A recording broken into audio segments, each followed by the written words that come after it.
It all started on a quiet Sunday afternoon, the kind of day when the world feels soft, calm, and almost peaceful. But peace never lasts long in my family. I was in my small apartment finishing a freelance project when my phone buzzed with a message from Dad. His timing is always suspicious. I opened it casually, expecting a simple check-in. Instead, I read the words that would stick in my mind like glass. "You'll never be as successful as your brother." My breath caught.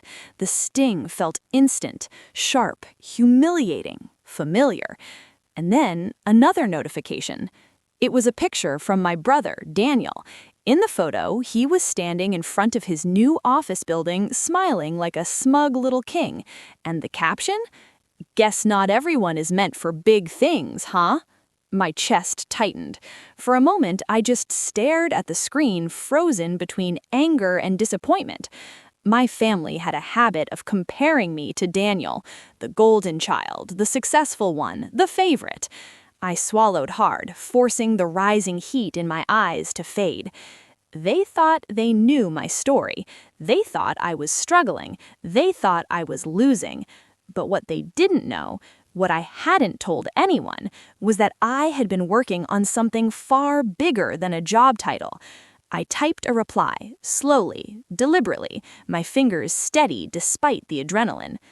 "Dad, Daniel, you really shouldn't compare chapters when you haven't read the whole book." I hit send, and for the first time in years, I felt powerful. Little did they know, the next few weeks would flip our family dynamic upside down, because success, it was coming for me, louder, brighter, and faster than any of them expected. After I sent the message, I expected silence, maybe even guilt. But no, my phone buzzed again, this time a call from Mom. I hesitated before answering. With my family, every call feels like walking into a storm without an umbrella. The moment I picked up, her voice hit me, sharp, annoyed, almost offended. "Bella, why would you say something like that? Your brother is achieving real success. You should be supporting him, not acting jealous." "Jealous?" I almost laughed. "Mom, I'm not jealous. I'm tired. Tired of the comparisons. Tired of pretending that Daniel's path was the only version of success."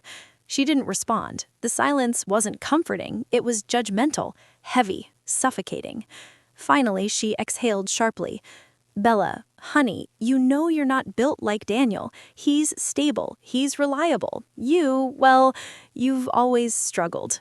Those words, "you've always struggled," hit me harder than Dad's message, because they weren't just saying it now. They had believed me my entire life. The ones who were supposed to believe in me never did. And yet, despite them, I had built something incredible, something they couldn't even imagine. I took a deep breath, steadying my voice. "Mom, I've been working on a project for almost 2 years, and last week, it finally paid off." The line went dead silent. Not curious, not supportive, just confused, like she couldn't process the idea of me succeeding at anything. "What project?" she asked, her tone flat, skeptical. I smiled to myself. "You'll see soon." And with that, I hung up. My heart was pounding, not from fear, but from anticipation, because tomorrow, I wasn't just visiting my family. I was arriving with news that would shake the ground they stood on. As I prepared for bed, one thought echoed in my mind. They think I'm losing. They have no idea. I already won. The next morning, I woke up with a knot in my stomach. Not fear, anticipation. Today was the day everything would shift. The day my family would finally see who I had become. I got dressed, grabbed my bag, and headed out. The city felt louder, brighter, like the world already knew something big was coming. As I drove toward my parents' house, memories flooded my mind. Every comparison, every insult, every time they said Daniel was the responsible one, I tightened my grip on the steering wheel. Never again. When I finally arrived, Daniel's new luxury car was parked in the driveway, polished, perfect, screaming for attention. I smirked. If only he knew. I walked up the steps and knocked. My mom opened the door, looking surprised, but not in a happy way.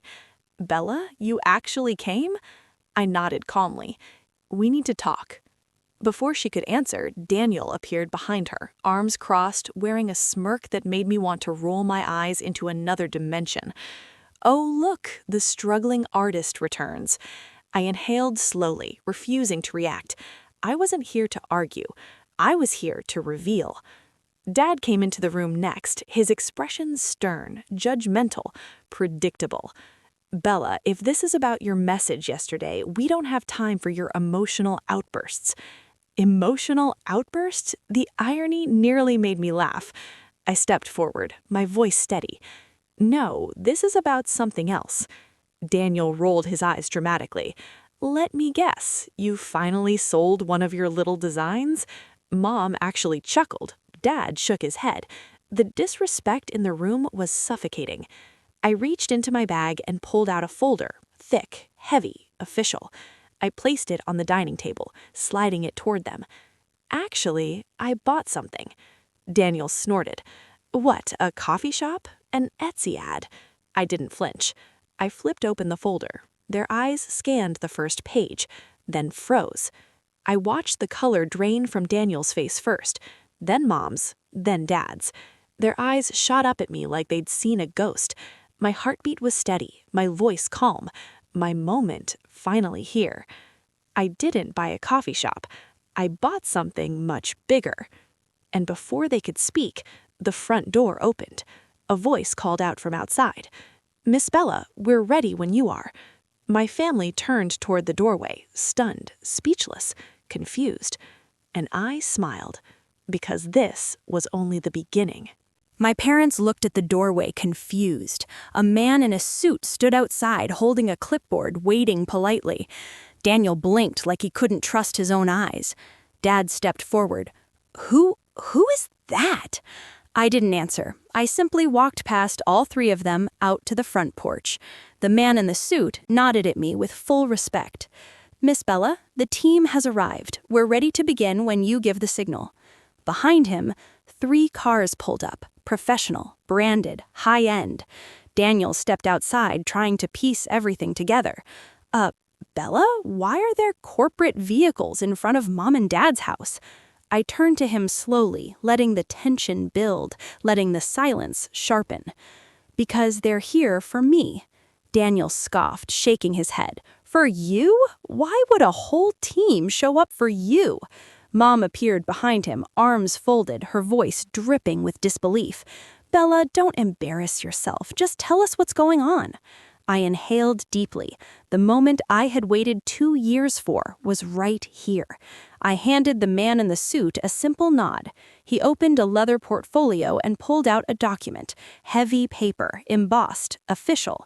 He cleared his throat and addressed my family directly. "Congratulations, Bella is now the majority owner of Westbridge Innovations." Silence. Pure, stunned silence. Not even the wind dared move.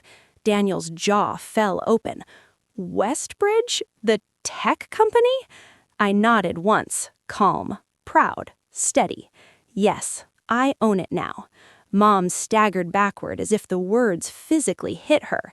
"Bella, that company is worth—" I cut her off softly. "Billions, I know." Dad looked at me like I no longer fit the image of the daughter he had decided I was. "But how? You're not—" His sentence hung in the air, insulting, incomplete, expected. I finished it for him. "I'm not Daniel? You're right. I never was. I never wanted to be." Daniel stepped forward, panic replacing his arrogance. "Bella, why would a company like that pick someone like you?" I stared straight into his eyes. "They didn't pick me. I built the app that saved them from shutting down." The team behind me nodded in full agreement. "Miss Bella's software increased our valuation by 42%, one of them added. "We offered her shares. She bought the rest." My family stared like their world had tilted sideways. Mom whispered, "So you're successful?" I looked at all of them, every shocked face, every assumption shattering in front of me. "No, I'm beyond successful. Their silence tasted sweeter than victory. This time, I didn't defend myself. I didn't argue. I didn't explain. I simply opened my banking app and turned the screen toward her. Her eyes widened. Her mouth fell open. It showed $1.3 million saved. Bella, how? She whispered. I smiled gently, not out of spite, but closure. While you compared me to Emma, I was building the life you said I'd never have. Emma glared, jaw tight. She couldn't stand it. Not the money, not my success, not the truth. She stormed off furious. But Mom, she stayed silent, shocked, processing everything. Finally, she sighed, voice trembling. Bella, I'm sorry. I shouldn't have doubted you. I nodded, because forgiveness is easier when you no longer need approval. Later that night, standing in my new home, quiet, modern, entirely mine, I looked around and whispered, "This is what happens when you believe in yourself." Not for revenge, not for validation, but because the future belongs to the ones who never stop moving forward. And for the first time, I wasn't living in anyone's shadow. I had built my own light.